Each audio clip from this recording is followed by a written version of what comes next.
temos marcado uma apresentação de traumatismo craniano. Traumatismo craniano acontece com muita frequência na nossa prática clínica e eu vou-vos dar uma abordagem extremamente prática e clínica do problema. Não se esqueçam que o traumatismo craniano é uma emergência que deve ser lidada como todas as outras, ou seja, temos que pensar sempre, primeiro, na via aérea, na respiração, na parte cardiovascular e depois então avançamos para a parte neurológica ou para o traumatismo craniano propriamente dito. Há 4 mecanismos na patofisiologia: a hipóxia cerebral, a formação de hematoma, a contusão e então, posteriormente, a injúria difusa dos axónios. Portanto, há 2 tipos de lesões cerebrais. O impacto direto, portanto, quando sofre o trauma e ruptura os axónios, leva a uma inconsciência do paciente, e o impacto indireto, que leva a uma despolarização repentina dos axónios, provoca a entrada de sódio e cálcio nas células, saída de potássio das células, formando então assim um grande edema celular. Se pensarem na apresentação de eletrólitos e de fluidos, conseguem perceber que o facto do sódio entrar dentro das células vai atrair líquido.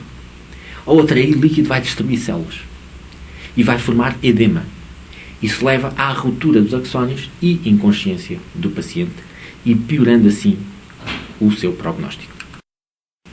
Tudo isto associado ao hematoma e à contusão leva a que haja diminuição do fluxo sanguíneo. Diminuindo o fluxo sanguíneo, temos hipóxia celular. A hipóxia celular leva à morte das células. Por sua vez, o hematoma e a contusão também leva à formação de edema celular e ruptura das células. Ocorre também isquémia cerebral da zona da contusão e hematoma. Portanto, a seguir isto tudo, temos uma cascata química que leva a uma série de complicações. Tudo isto, toda esta cascata química, que vocês podem ver, vai piorar o estado do nosso paciente. Portanto, ele foi atropelado ou sofreu trauma agora e durante as próximas horas toda esta cascata vai se desencadear e vai piorando a situação. Cabe-nos a nós tentar travá-la o mais rápido possível. Quando olhamos para o nosso paciente, vamos primeiro avaliar o seu estado de consciência.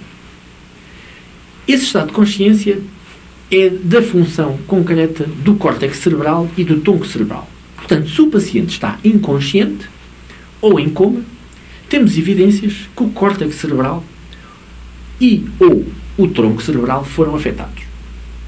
Portanto, um paciente alerta será o normal, deprimido, quer dizer que ele está consciente mas inativo, não responde ao ambiente, tende a adormecer quando não estimulado, pode acontecer concomitante a outros problemas e pode indicar uma lesão difusa do córtex cerebral.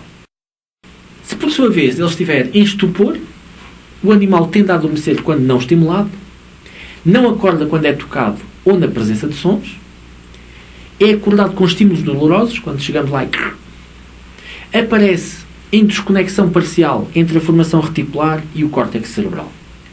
É talvez o mais frequente quando temos pacientes com edema cerebral difuso.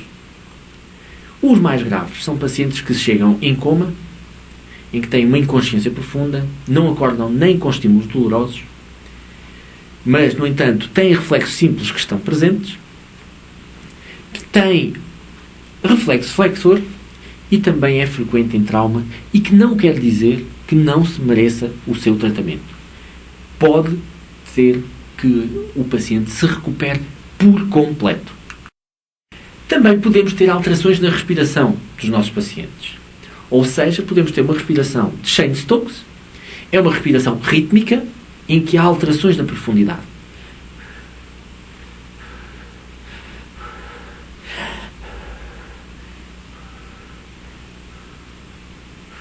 Normalmente, esta respiração é característica de lesões severas, difusas e do diencéfalo.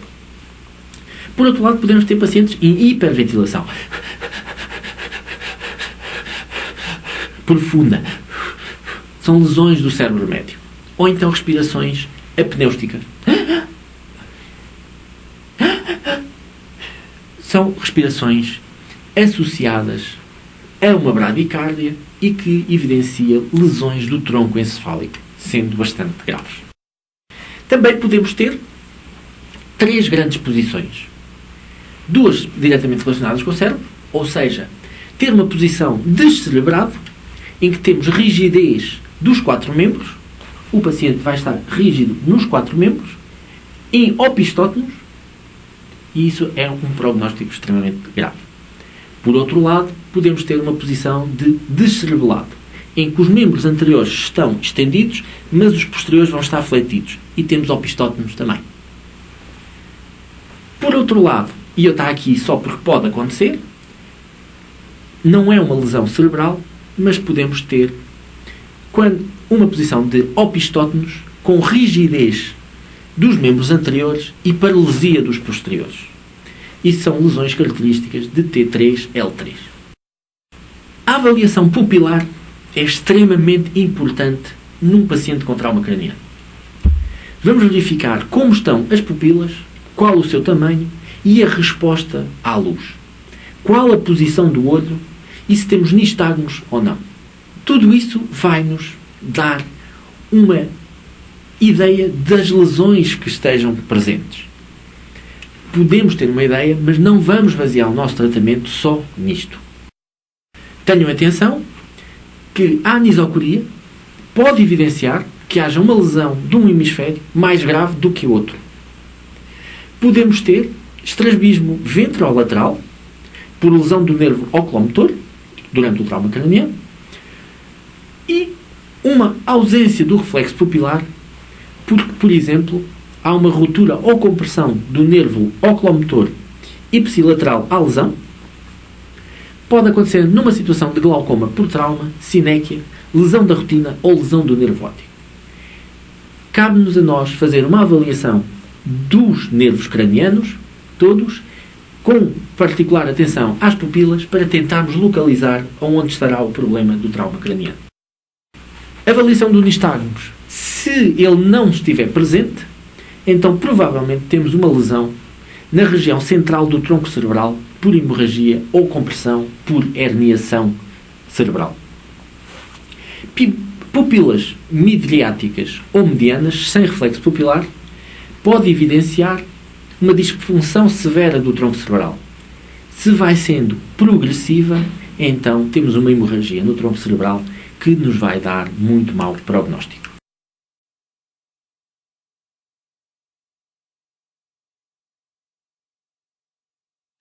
Midríase, associada a coma, com perda no nervo oculomotor, temos um mau prognóstico.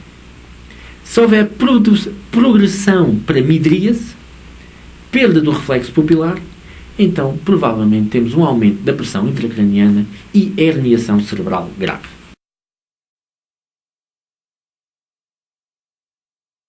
A avaliação, mais uma vez, a avaliação das pupilas e da sua reação está extremamente relacionada com o prognóstico e é sempre útil sabermos o que contar no nosso paciente.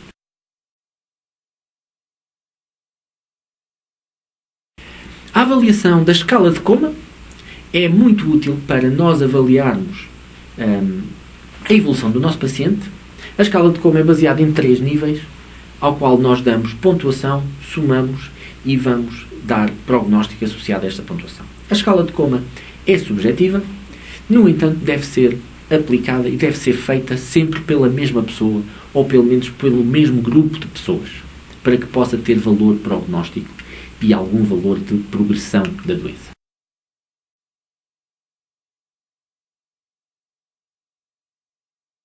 Qual será o prognóstico para os meus pacientes? A escala de coma. Quanto maior o valor, menor a mortalidade. Nos reflexos do tronco pupilar, anomalias pupilares bilaterais, maior mortalidade.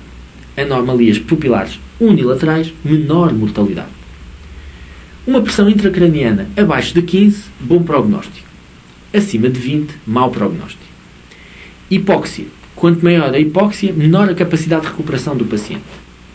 Normalmente, todos os pacientes com traumatismo craniano beneficiam de oxigênio. Hipotensão está associada à maior mortalidade, principalmente não responsiva a fluidos. E uma alteração metabólica, ou seja, temos pacientes que os níveis de glucose elevados estão associados a pior prognóstico.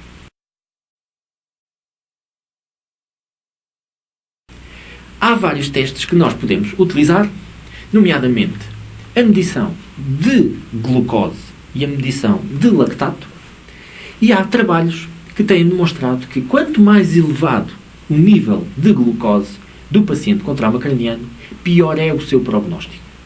Sendo o mesmo para os níveis de lactato. Quanto mais elevados, pior é o prognóstico.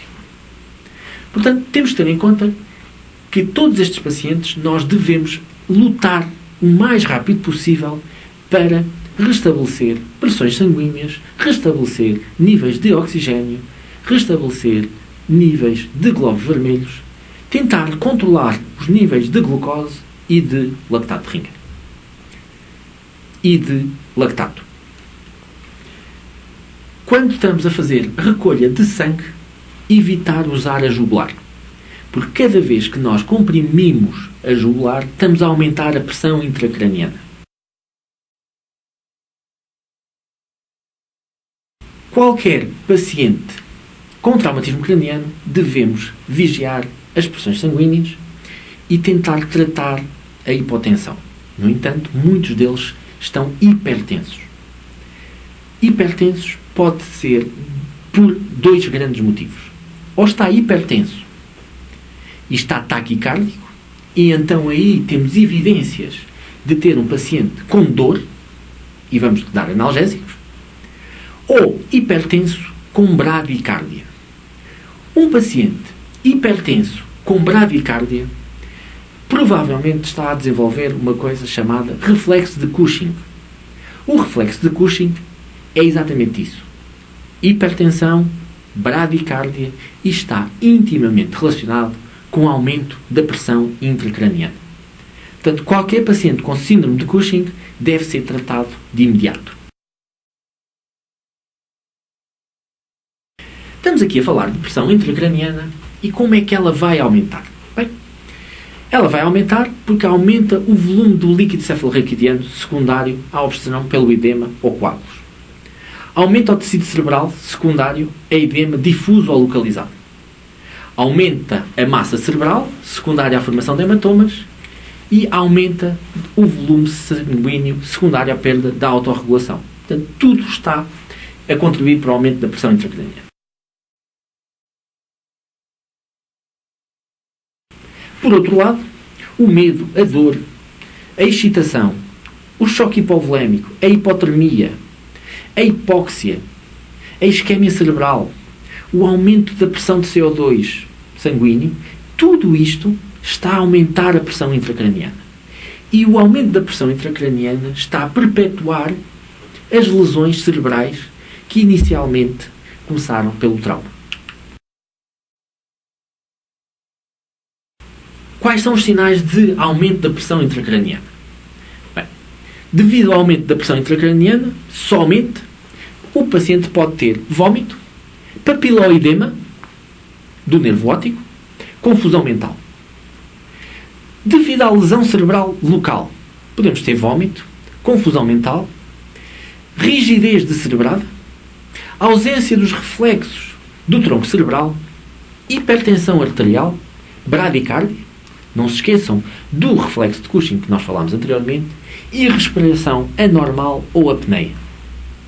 Se for devido à isquemia cerebral, vamos ter pupilas dilatadas e fixas, inconsciência, ausência dos reflexos do tronco cerebral, hipertensão, apneia e também bradicardia, como anteriormente vimos.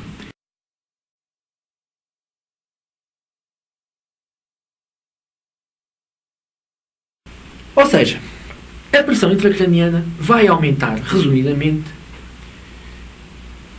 porque temos uma massa intracranial, como uma hemorragia ou edema, Temos que assegurar o retorno venoso, portanto, é importante a pressão da cabeça estar no sítio certo. Ter cuidado com pressões intratorácicas aumentadas ou pressão intraabdominal, porque a pressão intratorácica ou intraabdominal vai aumentar a pressão na cabeça. O aumento da pressão arterial de CO2 e a diminuição da pressão arterial de oxigênio também vai contribuir para o aumento da pressão intracraniana. A hipertermia aumenta a pressão intracraniana. O excesso de fluidos aumenta a pressão intracraniana. A acidose e convulsões aumentam a pressão intracraniana. Portanto, reparem que tudo se está a conjugar para aumentar as pressões intracranianas e piorar, assim, o nosso paciente. Como é que nós vamos tratar, então, o nosso paciente? Bem, primeiro, vamos tratar a hipovolémia, a hipoxémia, um maneio geral de politraumatizados, assegurando vias aéreas e respiração. Não nos podemos. Portanto, como é que vamos tratar o nosso paciente politraumatizado com traumatismo craniano? Temos que assegurar o tratamento da hipovolémia e da hipoxémia. Portanto, vamos sempre assegurar via aérea, respiração, circulação. Será sempre a nossa prioridade. Não nos esquecemos que muitos pacientes com traumatismo craniano vão se apresentar em apneia, por exemplo, ou com alterações da respiração. É isso que vamos tratar primeiro. E ao tratarmos da hipovolémia, da hipoxémia, estamos já a tratar do traumatismo craniano por si próprio. A fluidoterapia nestes pacientes devemos ter cuidado, devemos administrar o mínimo possível de fluidos. Portanto, nós queremos é que a pressão sanguínea se mantenha em valores normais mínimos. Se o paciente está hipertenso, não vai necessitar de fluidoterapia agressiva. Portanto, qualquer paciente em trauma craniano, nós queremos assegurar valores de pressões sanguíneas normais com o mínimo de fluidos possíveis. Porque a administração de grandes doses de fluidos pode piorar o edema cerebral. Podemos usar salino hipertónico. Esse salino hipertónico tem extrema utilidade em pacientes hipotensos e em pacientes com edema cerebral também vamos conseguir melhorar o estado do nosso paciente. O salino hipertónico e os coloides de elevado peso molecular, de uma forma geral, previnem o edema cerebral e as elevações da pressão intracraniana, mas não conseguem aumentar a libertação de oxigênio e a perfusão dos tecidos lesionados. Portanto, vão melhorar a situação, mas não vão aumentar a perfusão do cérebro. Portanto, podemos utilizar cristalóides e hipertónico salino para melhorar a perfusão cerebral. Temos que ter em atenção que a maior parte dos pacientes com traumatismo craniano devem ter albuminas acima de 2,5. Isto porquê? Porque abaixo disso podemos induzir a um extravasamento de líquidos para o cérebro, piorando assim o edema cerebral. Já vimos que a oxigenoterapia é extremamente importante. Devemos evitar o uso de tubos nasais, porque isso pode predispor a espirros e tosse, e isso vai aumentar a pressão intracraniana. Portanto, vamos tentar manter um oxímetro de pulso de 98%, uma pressão arterial de oxigênio acima de 90%. Caso não se consiga com suplementação de oxigênio, temos que pensar em intubação e ventilação.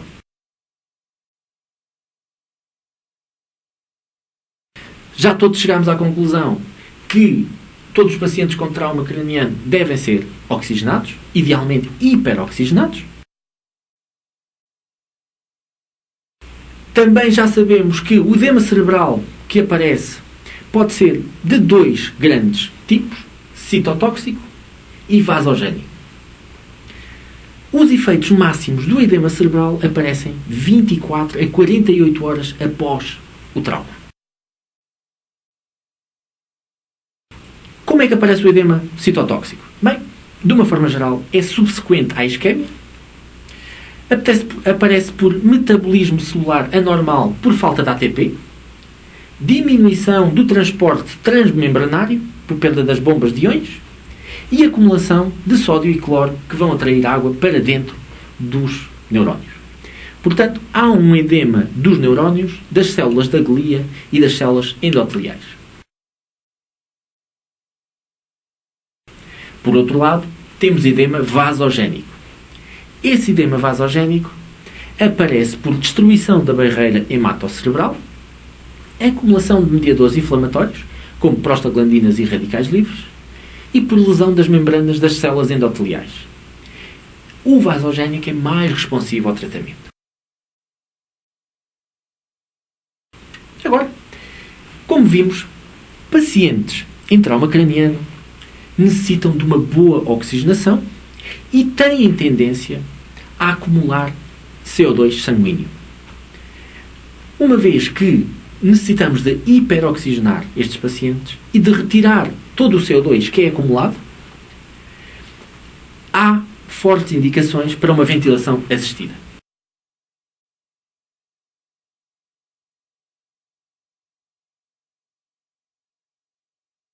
Quando é que nós devemos ventilar um paciente? Bem, devemos ventilar sempre que temos doença neuromuscular, doença do parênquima pulmonar, de uma forma geral, quando a pressão arterial de CO2 está acima de 60 e a pressão arterial de O2 está abaixo de 60. Ou sempre que o animal tiver com dificuldades em respirar, pois em breve vai ficar exausto. Deve ser feita o mais cedo possível e devemos decidir se lhe devemos colocar um tubo orotraqueal ou avançar para uma traqueostomia, porque se torna mais confortável para um paciente que fica a ser ventilado durante mais do que 24 a 48 horas. Para o colocar no ventilador, temos que pensar numa anestesia. A maior parte deles necessitam somente de uma sedação, uma vez que já a sua depressão do sistema nervoso central é muito grande. Aqui a anestesia será à preferência do que vocês estiverem habituados. Não vou entrar por planos anestésicos, porque isso será para outra aula.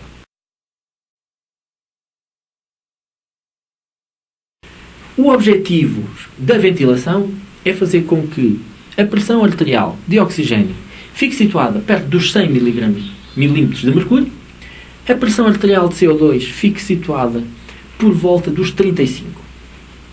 A percentagem de oxigênio a usar, devemos tentar baixá-la o mais possível, manter uma oximetria de 98%.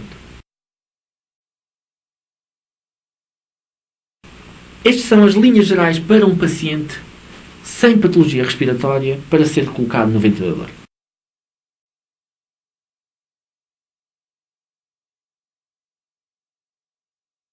Devemos monitorizar gases sanguíneos, oximetria, capnografia, como estão a ver neste monitor, eletrólitos, glucose, eletrocardiograma e pressões sanguíneas. Porquê é que vamos ventilar os nossos pacientes com traumatismo craniano? Por uma razão muito simples. A maior parte dos pacientes com traumatismo craniano são hipoventilados, o que faz com que os seus níveis de CO2 no sangue subam drasticamente. Quer pelas lesões que vão tendo, quer pela depressão respiratória que o traumatismo craniano leva. Por outro lado, também sabemos que a hiperventilação, quando eu faço, reduz o fluxo sanguíneo cerebral em 36%. Por outro lado, sabemos que a hipoventilação, quanto menos eu respirar, aumenta o fluxo sanguíneo em 170%. Portanto, um paciente com traumatismo craniano que não está a ventilar corretamente, tem um traumatismo craniano que está a levá-lo possivelmente a um edema cerebral. Por outro lado, a hipoventilação aumenta o fluxo sanguíneo ao cérebro. Isto faz com que o edema cerebral vá piorar drasticamente. Como sabemos, a hiperventilação reduz o fluxo sanguíneo cerebral em 36%. Portanto, vamos ventilar o nosso paciente, nem que seja com um tubo endotraqueal e com um ambu, com o objetivo de colocar a pressão arterial de CO2 em 35. Vocês no vosso slide veem 25, mas é demais. 35 é o ideal. É o valor ótimo para produzir uma vasoconstrição cerebrovascular, mas manter uma perfusão adequada ao cérebro. E só com esta ventilação já vamos melhorar em muito o prognóstico dos nossos pacientes. O tratamento farmacológico do traumatismo craniano passa pela administração de mannitol. Há uma grande discussão hoje em dia sobre que doses usar de mannitol. Tem-se verificado que usar 0,25 gramas por quilo é suficiente. Autores, há mais tempo atrás, recomendavam o uso de 1 grama por quilo. Podemos começar sempre com a administração de 0,25 gramas por quilo e ir avançando em períodos de 20 minutos para ver como é que o paciente reage. Teoricamente, devemos avaliar e verificar resultados em 5 a 10 minutos. Se a resposta da recuperação do estado mental do paciente não for suficiente, então avançamos para outra dose. Como é que o mannitol funciona? Bem, o tecido cerebral tem uma osmolaridade ligeiramente maior que o sangue, que faz um gradiente de 3 miliosmols por litro. Como o mannitol é uma droga osmótica, inverte esse gradiente e desvia a água do cérebro para o sangue. O aumento da osmolaridade em 10 miliosmol retira 100 a 150 ml de água do cérebro. Portanto, estamos a chamar líquido do cérebro para o espaço intravascular. Temos o problema de que o mannitol pode aumentar a hemorragia. O que isto quer dizer é que, quando temos traumatismos cranianos, muitos dos nossos pacientes têm edema. Felizmente, a maior parte deles realmente tem edema e não hemorragia. Portanto, o mannitol será sempre útil de administrar. Podemos administrar furosemida também, uma vez que reduz a pressão intracraniana e melhora o estado neurológico por vários mecanismos, e a furosemida tem uma sinergia muito grande com o mannitol, o que vai levar à redução da pressão intracraniana. No entanto, tem-se verificado que muitos pacientes com traumatismo craniano fechado têm pior prognóstico do que os pacientes com traumatismo craniano aberto. Então, nos pacientes que se mantêm inconscientes, nos pacientes que estão a ser ventilados mantendo uma pressão arterial de CO2 à volta dos 35 mm de mercúrio e que o seu traumatismo foi fechado, o melhor meio de reduzir a pressão intracraniana é avançar e fazer uma craniotomia exploratória, uma craniotomia para aliviar a pressão intracraniana. Num estudo feito recentemente, conseguiu-se demonstrar que pacientes com traumatismo craniano fechado, a que foram submetidos a craniotomias exploratórias, tiveram uma sobrevivência mais alta do que os pacientes que não foram submetidos a craniotomia. Ao fazermos a craniotomia, e é um procedimento que é feito na sala de emergência, podemos encontrar coágulos que estejam a obstruir a drenagem do líquido cefalorraquidiano, e uma coisa é certa, a pressão intracraniana vai ser aliviada, melhorando em muito a possibilidade de salvarmos estes nossos pacientes. Não se esqueçam que são pacientes extremamente dolorosos, devemos avançar sempre com o tratamento analgésico. Nos pacientes com traumatismo craniano, foi provado que a corticoterapia não beneficia em nada. Alguns pacientes beneficiam do uso de barbitúricos para induzir um coma farmacológico. No entanto, o uso de barbitúricos implica sempre a ventilação desse paciente para assegurar que não há uma depressão respiratória muito grande. Temos que ter em conta que o traumatismo craniano é uma situação hipermetabólica e que o paciente, mesmo quando esteja inconsciente, vai necessitar de uma boa e eficaz nutrição. Sabemos que as complicações pós-traumatismo craniano são muito variadas, são todas as que vocês veem descritas, mas o prognóstico de um traumatismo craniano é bom a longo prazo. Ou seja, os traumatismos cranianos severos morrem em 24 a 48 horas. Se passarem essas 24 a 48 horas, é uma questão de tempo para recuperarmos a maior parte deles. Devemos ter uma boa conversa com o proprietário para assegurar que eles sabem do prognóstico que está e não desistirem do tratamento até ao fim de pelo menos 48 horas. E nessa altura, aí teremos uma recuperação mais ou menos lenta do paciente.